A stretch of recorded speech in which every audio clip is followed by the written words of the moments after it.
لیکن قرآن مجید نے بڑے واضح طور پہ کہہ دیا کہ محمد تم مردوں میں سے کسی کے باپ نہیں ہیں.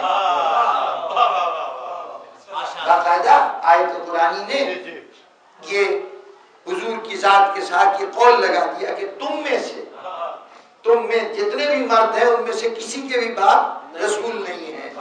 جب یہ ارشاد فرما دیا گیا تو اب یہیں پر امت کو یہ سمجھ لینا چاہیے کہ قرآن کے اس اعلان کے بعد کہ تم میں سے کسی مرد کے بھی باپ رسول نہیں ہیں، کسی کو حق نہیں پہنچتا کہ رسول کو والد گرامی کہہ کے مخاطب کرے یا اپنے آپ کو رسول کا فرزند کہے.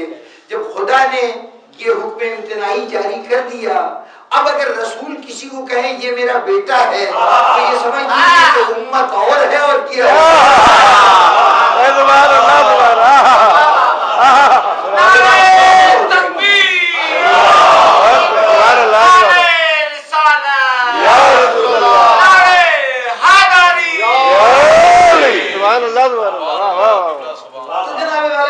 سے تو یہ بات سمجھ میں آئی.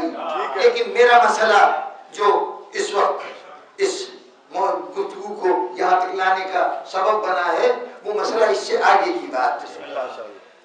خیال رہے کہ اس چادر کے نیچے ابھی خود ذات رسالت مآب موجود ہیں اور کچھ دیر کے بعد خاتون جنت بھی تشریف لائیں گی.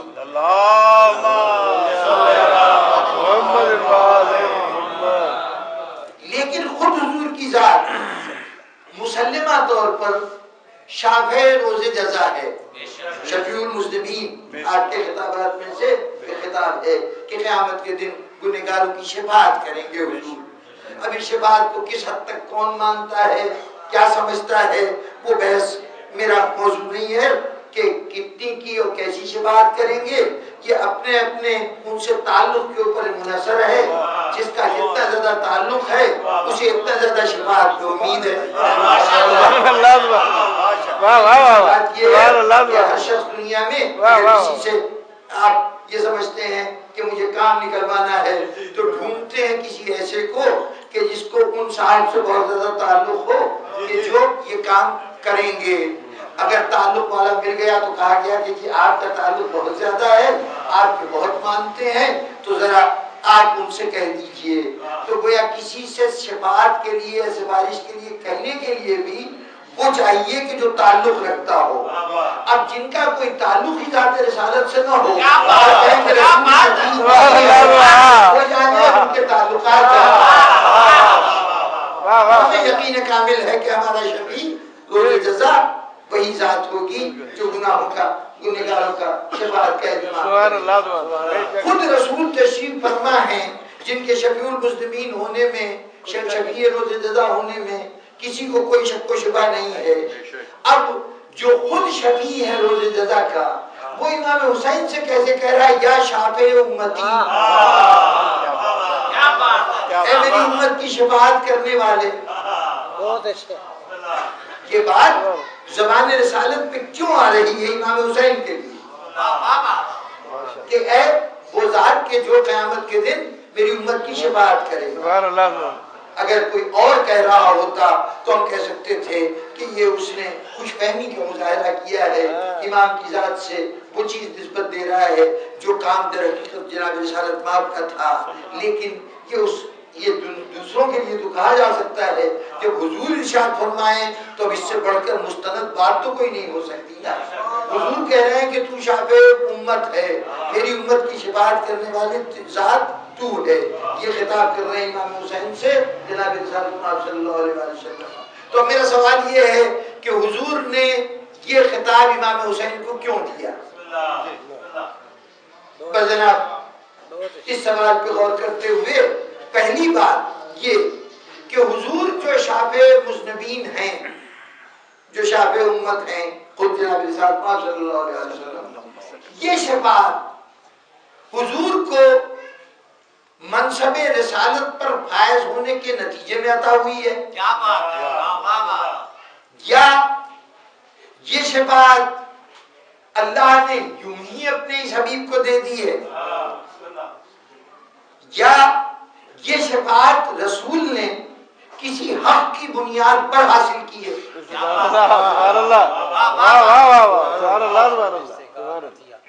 یعنی یہ شفاعت اگر حضور شفیع ہیں تو کیوں یہ شفاعت کا شرف حضور کو کیوں ملا؟ دیکھیں قرآن مجید نے واضح طور پہ کہہ دیا، وہ آیت الکرسی میں بھی آپ پڑھتے ہیں کہ قیامت کے دن کوئی اللہ کے سامنے شفاعت نہیں کر سکتا سوائے اس کے جس کو اللہ اجازت دے. اور ہمارے بھائیوں کے یہاں ایک دعا رائج ہے جو اذان کے فوراً بعد پڑھی جاتی ہے اور آپ لوگوں کو بعض اوقات کو ذہنوں کو الجھا دیتی ہے. بعض بات ایسی ہے کہ یہ الجھانے والی نہیں ہے، صرف چونکہ یہ نہیں کہ غیر کرتا ہے تو اس لیے ہم سمجھیں کہ یہ بات غلطی ہوگی. وہ اس میں جو بات کہی گئی ہے وہ بات یہ ہے کہ قرآن مجید میں ایک وعدہ کیا ہے اللہ نے اپنے حبیب کے ساتھ کہ ہم تمہیں مقام محمود عطا کریں گے. کیا بات ہے! یہ وعدہ کیا ہے کہ مقام محمود عطا کریں گے. اب ہمارے بھائی ہر نماز کے بعد یہ دعا مانگتے ہیں کہ خداوندہ ان کو مقام محمود عطا کر دے. جو تم نے وعدہ کیا ہے تو اپنے وعدوں کے خلاف نہیں کرتا، تو اس لیے اپنے حبیب کے ساتھ ہی وعدہ پورا کر دے. اس وعدے سے ہماری کیا دلچسپی ہے؟ اللہ نے اپنے حبیب سے ایک وعدہ کیا ہے کہ ہم تمہیں یہ چیز دیں گے، اللہ جانے اور اس کا حبیب جانے. ہم کیوں یہ درخواست کر رہے ہیں کہ پروردگارہ ان کو یہ مقام عطا کر دے؟ اس کی وجہ مفسرین نے یہ بتائی کہ مقام محمود در حقیقت اس حیثیت کا نام ہے، اس پوزیشن کا نام ہے کہ جس پوزیشن پر فائز ہو کر حضور اپنی امت کی شفاعت فرمائیں گے. جہاں پر حضور یہ اہتمام کریں گے بارگاہ عزتی میں، یعنی یہ اللہ کی طرف سے اجازت ہوگی کہ ہاں تم اپنے امت کی شفاعت کر سکتے ہو یا جس کی چاہو شفاعت کر سکتے ہو. تو جب اللہ یہ ارشاد فرمائے گا، اس ارشاد کو مقام محمود کہا گیا. اس کی توجیہ بھی علماء نے کی کہ محمود جس کی حمد کی جائے، جس کی تعریف کی جائے. تو یہ تعریف کی کون سی منزل ہے؟ حضور کیسے اس مقام پہ محمود ہوں گے؟ کہا جب لوگوں کی شفاعت کریں گے تو لوگوں کی زبان پر حضور کی تعریف جاری ہوگی. اس مقام پر جب حضور جہاں پر شفاعت کر رہے ہوں گے اپنی امت کی، تو امت ان کی شکر گزار ہوگی اور ان کا تذکرہ تعریف کے انداز میں کرے گی. اس لیے اس مقام کا نام مقام محمود قرار دیا گیا. تو گویا مقام محمود کے دو فائز ہونے کی دعا یہ مانگی جا رہی کہ پروردگارہ وہ وقت آئے کہ ہم بارگاہ رسالت میں پیش ہوں اور حضور ہماری سفارش فرمائیں، ہماری بارگاہ عزتی میں شفاعت فرمائیں. تو حضور کو جو یہ مقام محمود عطا ہوگا، یہ جو سفارش کا اختیار ملے گا، یہ جو شفاعت کا اختیار ملے گا، یہ اختیار کیوں ملے گا؟ کیا یوں ہی اللہ چاہتا ہے کہ اپنے حبیب کو عطا کر دے، یا اس حبیب نے کوئی کام ایسا کیا ہے کہ جس کے صلے میں اللہ چاہتا ہے؟ یعنی اور انبیاء کے مقابلے میں آپ نے اپنی نبوت کے فرائض کو بہتر طور پر سر انجام دیا. یہ بھی ایک وجہ ہو سکتی ہے کہ اوروں کے فرائض کی ادائیگی میں کوئی کمی رہی ہے اور آپ نے فرائض کو اتنی خوبی سے ادا کیا کہ اللہ تعالیٰ اس کے اوپر خوش ہو کے ان کو شفاعت عطا کرے گا. یا یہ شفاعت حضور خود کسی عمل سے حاصل کریں گے، حق رکھیں گے؟ یعنی یہ چونکہ دفتری ماحول میں یہ اس شہر کے لوگ زندگی گزارتے ہیں، اس لیے بعد اصطلاحیں ان کے لیے بہت آسانی سے سمجھ میں آ جائیں گی. چھٹی کی ایک قسم ہوتی ہے، اس کو کہتے ہیں ارن لیو. یہ ارن لیو کیا ہوتی ہے؟ یہ کمائی ہوئی چھٹیاں، کہ چونکہ اتنی خدمت سر انجام دی ہے، اتنے عرصے ملازمت کی ہے، تو اس کے اندر فی مہینہ اتنی چھٹی، ایک مہینے کی ملازمت کر دی ہے تو اس کے لیے 2 چھٹیاں تمہاری مخصوص ہو گئی جو تمہاری کمائی ہوئی چھٹیاں ہیں. یہ آپ کا حق ہوتا ہے اور یہ ایسا حق ہوتا ہے چونکہ آپ نے کمایا ہے نا، آپ نے کمایا ہے. یہ بخشش نہیں ہے، یہ عطا نہیں ہے، یہ وہ کیجول لیو نہیں ہے جو دے دی گئی کہ اچھا جب ضرورت پڑے تو لے لینا، وہ تو عطا تھی. لیکن جو ارن لیو ہے اس کی کیفیت یہ ہے کہ اگر ریٹائر ہونے لگے اور اپنی چھٹی کو استعمال نہیں کیا تو کہا جائے گا اچھا اس کے بدلے میں تم قیمت لے لو، تنخواہ لے لو، 6 مہینے کی تنخواہ ہو یا جتنی بھی ہو، بات اور کوئی نہ کوئی اس کا معاوضہ دیا جاتا ہے کہ تمہاری کمائی ہوئی چھٹی تھی نا یہ، تو اس کا کوئی نہ کوئی اجر دیا جائے.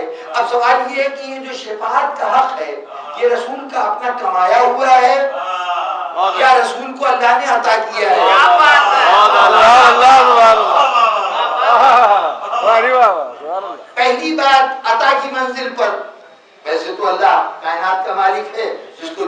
چاہے عطا کرے، لیکن وہ کائنات کا مالک ہوتے ہوئے عادل بھی ہے، نہ اس کی بغیر استحقاق عطا ہوتی ہے اور نہ استحقاق رہنے والے کو محروم رکھتا ہے، نہ حقدار محروم رہتا ہے اور نہ ناحق اس کے در سے پاتا ہے۔ کم از کم روز ایسی صورتحال نہیں ہوگی۔ اس دنیا میں تو وہ دیتا جاتا ہے، یہ نہیں کہ ناحق دیتا ہے، نہیں، اس نے اس دنیا کا نصاب یہ مقرر کر رکھا ہے کہ یہاں دیتے ہوئے ہمیں یہ نہیں دیکھنا کہ تم مومن ہو یا کافر ہو، تم فرما بردار ہو یا نافرمان ہو، تم ہماری ہدایت پہ عمل کرتے ہو یا اپنے خواہشات کے تحت زندگی گزارتے ہو، ہم تمہیں دیتے چلے جائیں گے، نعمتیں بخشتے چلے جائیں گے۔ کیوں یہاں نعمت بخشتا چلا جاتا ہے؟ کیوں نہیں دیکھتا کہ یہ حق بھی رکھتا ہے کہ نہیں، یہ میرا فرما بردار ہے کہ نہیں؟ یہ یہاں نہیں دیکھتا۔ اولاد دیتا ہے تو مومن و کافر دونوں کو دیتا ہے، دولت دیتا ہے تو فرما بردار نافرمان دونوں کو دیتا ہے، صحت دیتا ہے تو اپنوں غیروں کو سب کو عطا کرتا ہے۔ یعنی یہاں نعمت میں یہ کوئی امتیاز نہیں، اس کو دو اور اس کو نہ دو۔ کیوں؟ اس لیے کہ یہ دنیا ہے، دنیا امتحان۔ جب طالب علم کمرہ امتحان میں پہنچتا ہے تو چاہے قابل طالب علم ہے یا نالائق طالب علم ہے، چاہے سبق کو یاد کر کے آیا ہے، امتحان کی سہولتیں سب کے لیے ایک جیسی دنیا ہے۔ یہ چونکہ امتحان گاہ ہے نا، تو یہاں یہ نہیں ہو سکتا کہ کسی کو محروم رکھے اور کسی کو عطا کر دے کہ یہ تو بڑا فرما بردار تھا۔ یہ فرما بردار اور نافرمان کا صلہ قیامت کے دن دیکھنا جاتا ہے۔ یہ وہاں فیصلہ ہوگا کہ جس نے نیک عمل کیے ہیں اس کو یہ دیا جائے اور جس نے بدعملی کی ہے اس کو جہنم میں ڈالا جائے۔ یعنی یہ تقسیم وہاں ہوگی۔ یہاں دیتا ہے تو یہ دیکھے بغیر دیتا ہے کہ یہ کوئی حق رکھتا ہے کہ نہیں، یہ اس کا نظام ہے۔ لیکن جہاں تک شفاعت کا تعلق ہے، یہ ویسے بھی اس دنیا کی بات نہیں ہے، اس دنیا کی بات ہے جہاں اللہ کسی کے اعمال دیکھ کر دیتا ہے۔ تو رسول کو حق شفاعت دے گا تو یوں ہی نہیں دے سکتا، کیا بات ہے، یوں ہی نہیں دے سکتا، سبب ہونا چاہیے، علت ہونی چاہیے۔ تو اگر سبب ہونے چاہیے تو سبب کیا ہو سکتا ہے کہ چونکہ آخری نبی تھا، اس نے کار نبوت کو بہتر طور پہ سر انجام دیا، تو جناب والا اللہ نے جتنے انبیاء بھیجے ہیں، چاہے حضرت آدم ہو، چاہے حضرت نوح ہو، حضرت عیسیٰ ہو، حضرت موسیٰ ہو، جتنے نبی ہیں ان میں سے کوئی نبی ایسا نہیں ہے جس نے اپنے فرائض میں ذرہ برابر غفلت برتی ہو۔ کیا بات ہے، سبحان اللہ سبحان اللہ۔ یہ ہمارے مقرر کردہ افراد نہیں ہیں کہ کوتاہیاں بھی کرتے ہیں، خطائیں بھی کرتے ہیں، اس لیے کہ ہم اتنی شناخت ہی نہیں رکھتے کہ جس کو ہم عہدہ دے رہے ہیں وہ اہلیت رکھتا ہے کہ نہیں رکھتا۔ لیکن خدا جب کسی کو منصب عطا کرتا ہے تو اگر اہلیت نہ رکھتے ہوئے منصب عطا کرے اور وہ اپنے منصب کو ادا نہ کر سکے، ان ذمہ داریوں کو پورا نہ کر سکے، تو اس میں قصور اس کا نہیں ہوگا، خدا کا ہوگا۔ کیا بات ہے، واہ واہ واہ۔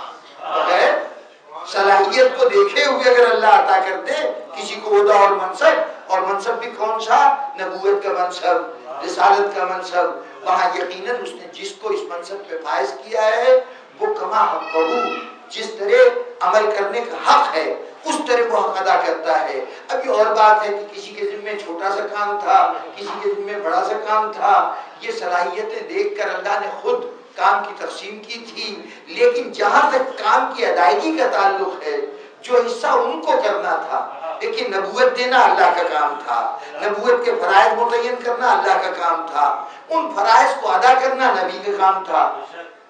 جہاں تک فرائض کی تقسیم کا تعلق ہے، کسی کو کوئی شریعت دی گئی، کسی کو کوئی شریعت دی گئی، کسی کی شریعت ایسی تھی کہ 10-20 سال کے بعد وہ منسوخ ہو جائے، کسی کی شریعت ایسی ہے کہ قیامت تک اب منسوخ ہونے کا سوال ہی پیدا نہیں ہوتا۔ یہ تو اللہ نے سپرد کیا تھا، لیکن جس کے سپرد جو شریعت بھی کی گئی اس کو پہنچانے کا کام اس نبی نے بالکل اس طرح کیا جیسے اللہ چاہتا تھا۔